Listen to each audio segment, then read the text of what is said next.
hello, hello. Here is my rose.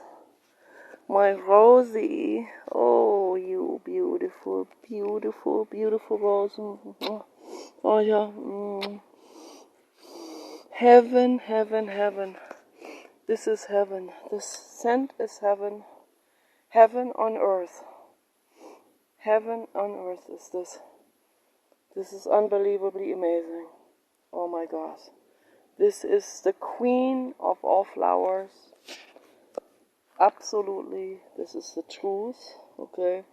This here is a heirloom rose that I bought from a rose orchard in Oregon. I had it delivered to our house. I paid $40 for each. For this one and for the other one that we already took to the other house. So this one I'm going to trim off today. I'm going to be making tea with this. And I'm going to free this entire bucket there from the cage. We had the cage around it to protect it from the deer, because the deer are crazy about roses. They absolutely love to eat roses. And I don't get mad at, I don't know why anyone gets mad. I saw people getting mad at the deer. I mean, they shouldn't move to a natural environment if they get mad at a deer, right? So they should stay in the suburbs or whatever. So, but if you live out there in the wilderness, I mean, this is not exactly wilderness anymore, but it's still natural here, and the deer come to your garden. And when you have roses, they would love to eat your roses. And hopefully you don't spray any pesticides on your stuff, because pesticides are extremely poisonous and they are really bad for the environment. So we do everything naturally, biodynamically. The rose is growing in an absolute 100% natural, biodynamical, evolutionary life cycle. Okay. That's why the rose smells so good. That's why the leaves look so amazing. These saturated green, beautiful green. And they're doing very, very well.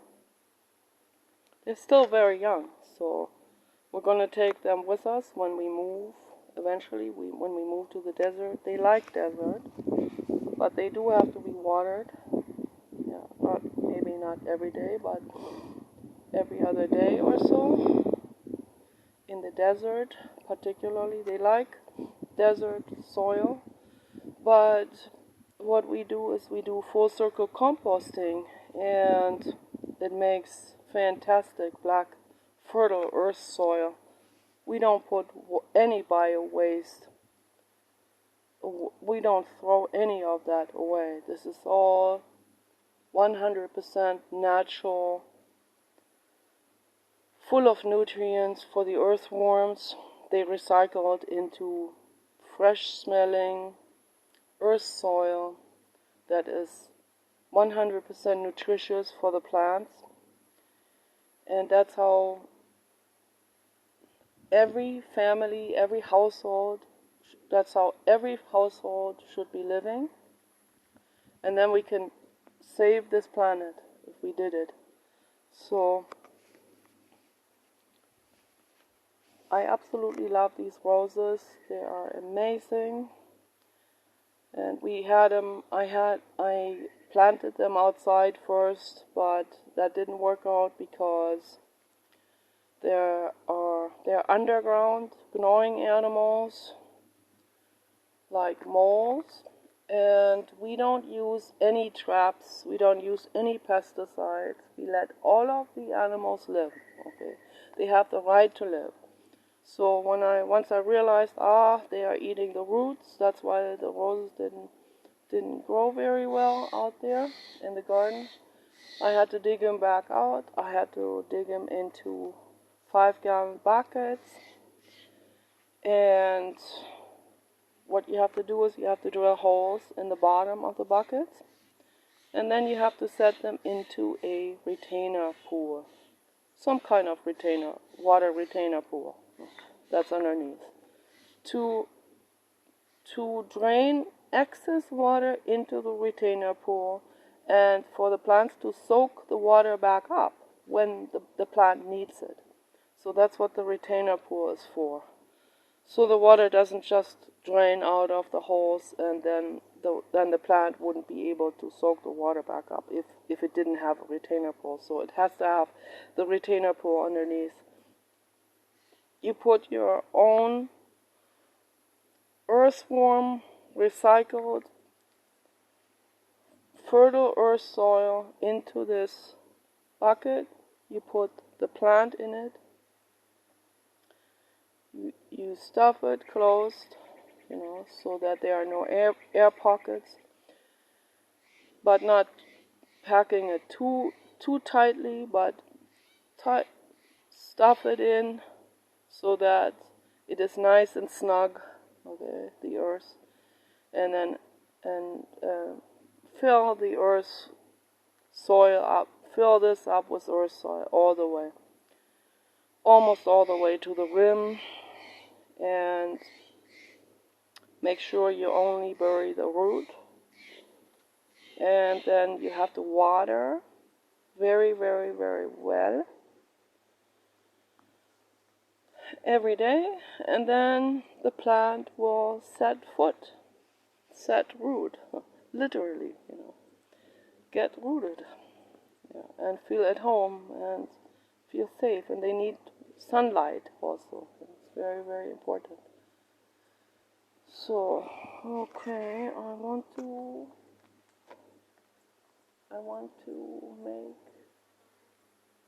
sit in the shade now because the sun is strong. But this is so amazing. I'm going to harvest this today. Oh, heaven on earth. I love you. Okay, so gorgeous. Yes, roses are very, very healthy. Now the rose is in the most beautiful stage of unfolding. The outer petals are slowly coming apart. The inner petals are still together, creating this amazing, amazing marzipan pastel color complex with more of the reddish, the pink on the inside and paler on the outside. Just absolutely the most gorgeous rose on the entire planet. So once the rose bush gets really large, then the rose heads, the flowers will become much larger. So right now, this is still a very young plant. And after I harvest it, I'm going to have to cut it down to a manageable height because we are going to have to transport it to the other house. And it can't be sticking out too far because we're going to be transporting it, and together with the baby dog, that's also not going to be so easy. I'm going to have to put the pot towards the back of the van and then put something in front of that so that he doesn't sting himself on those needles, on those stickers. So I'm going to go sit in the shade now. Here is an avocado tree that grew from the seed. I am so happy about this avocado tree. We're going to take this with us too to the other house and then move to the desert with it. And next to the avocado tree grew an apple tree. This is an apple tree, a young apple tree that grew from a seed, from an apple seed. Absolutely amazing. I think it is an apple tree. I'm not 100% sure, but I think it is. It looks like one. So gorgeous. Okay, so yes, there is the baby dog. He is flat on his belly with the legs all the way back. Yes. I'm going to sit here. This is really, really nice. This is the Douglas fir tree that had fallen in the winter time when it was snowing very heavily. We were at the other house, and this is a present really, because I was worried that the tree would fall on us, and the tree fell when we weren't here, and the tree meant well. So the tree didn't want to fall on us. So the tree fell in just the right way. The tree was much longer than this.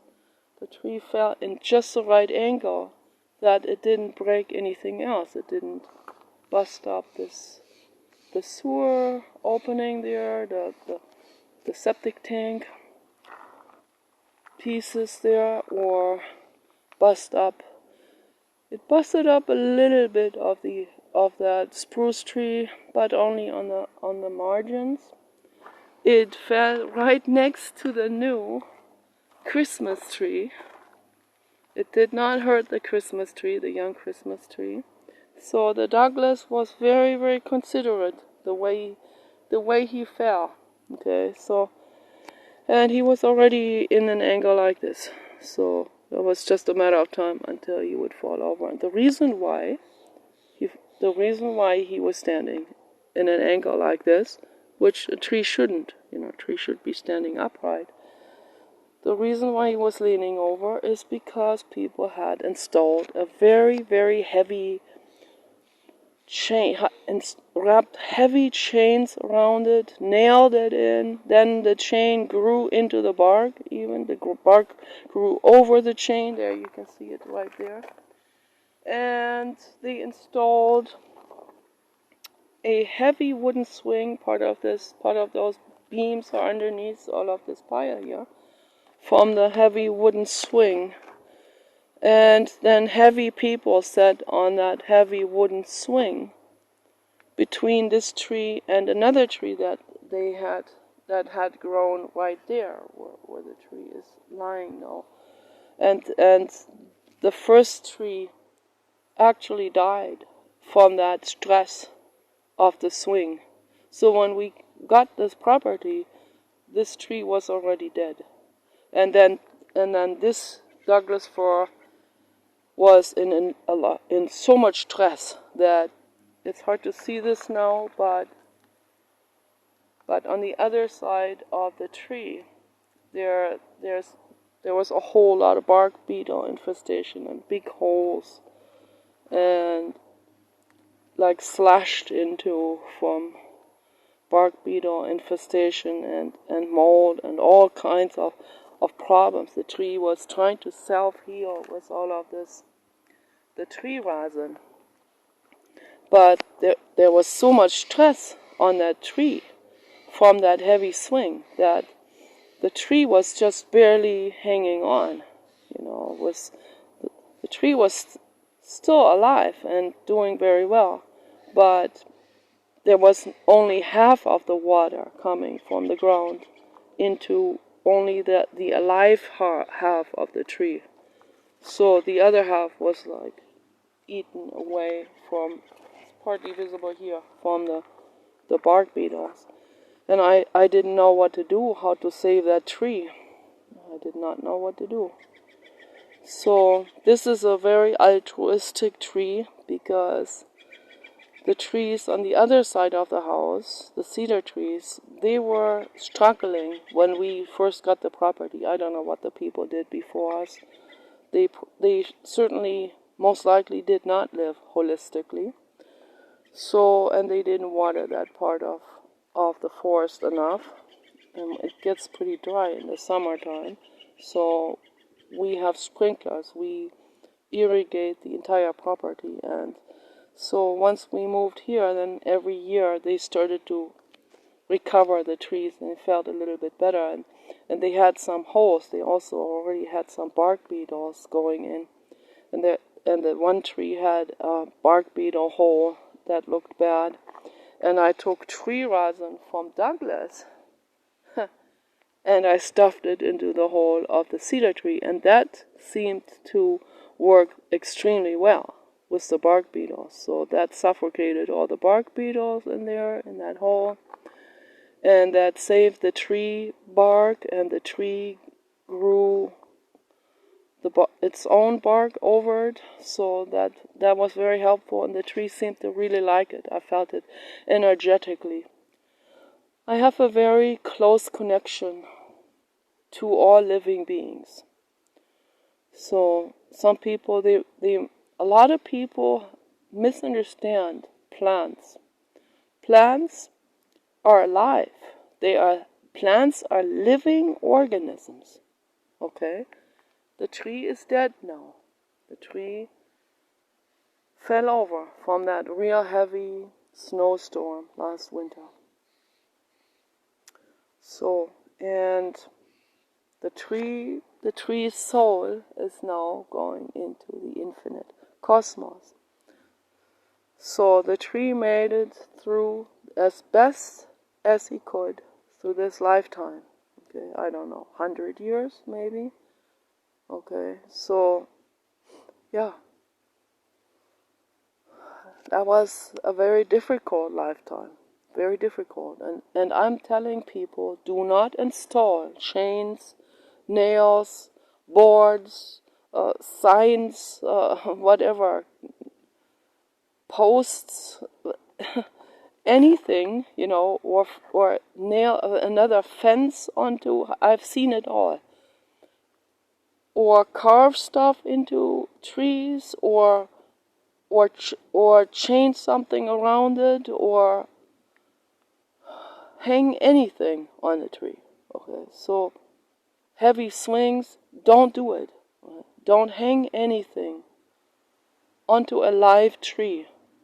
Don't do it. And don't climb into a young tree. Don't do it. That's stressful for the tree. Only birds are allowed. Only lightweight animals are allowed in any tree. Okay? Because they are very, very lightweight. They don't weigh more than 2 pounds. Okay? And the tree likes that when the real lightweight animals are climbing in them, and that feels like touch, They like that. They like the sounds of the animals. They like the touch of the animals. So they like natural environments. It's the truth. Look at this majestic tree. Heavy snowstorm cracked that one limb down. So there was 4 feet of snow suddenly on one winter day. And there's another 2 branches that cracked down. Oh yeah, this one too. Oh, that one too, several. Okay. And then on the other side of the lawn, those trees, the limbs were cracked down as well. Very heavy limbs. So they're not used to very heavy snowstorms. This area here is on the same latitude as Côte d'Azur, Monaco, but it is a little bit different. It's also a maritime climate. It's very similar actually. Same latitude. It's maritime. It's near the ocean. But the difference is we have these Alaska Gulf streams, very, very, very ice cold water from the North Pole coming through, and ice cold winds. So the wind shifts all the time, back and forth. It's not supposed to have really heavy winters, but it gets cold. It gets quite cold, and actually, all this entire region here used to be redwood. All of this here, the entire Oregon and Northern California coast used to all be redwood. There was a redwood jungle, one giant redwood. This is not a redwood, this is a spruce. I don't think we have a redwood on our property actually, but this all used to be redwood. So it has shifted through people moving here and all of that. Lots of logging happening, which is absolutely an atrocity. Every single tree has the right to exist and is also in a very tight-knitted ecosystem. It is vitally important to keep every tree standing for the animals and for us as well. Very, very important information that I'm giving. Very important. So, yes, that is it. I'm gonna turn the video off now.